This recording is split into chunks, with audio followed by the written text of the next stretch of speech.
So the sequence of making is not always so neat. It's not always so linear.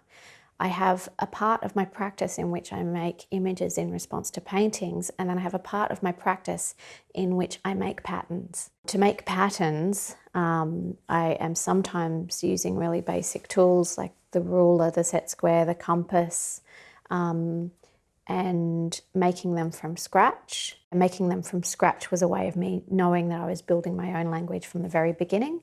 And then sometimes I am either doing versions of or directly appropriating patterns that already exist using pattern source books or using images from the internet from pattern libraries.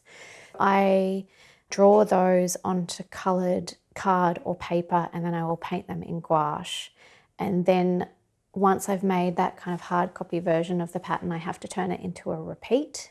And then those repeats go into Photoshop as part of a pattern library that I can then deploy at any given time.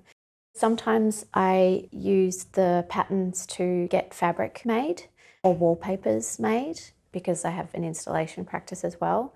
Usually what happens with the patterns is that they sit in the pattern library and then they're used to fill certain sections in the image that I'm using for a painting.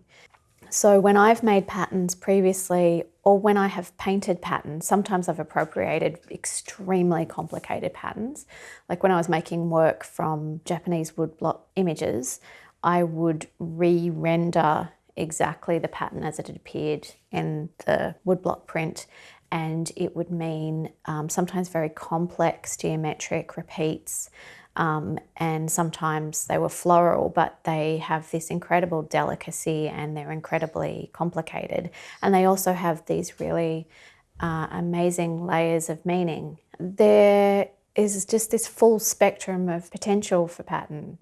That's what's really exciting about it, especially at this point in time when there's so many businesses set up where you can make your own repeats. They can also be incredibly meaningful.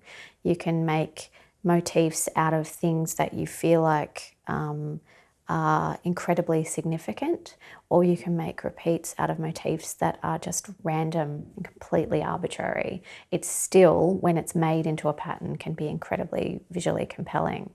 So that's the great thing about pattern.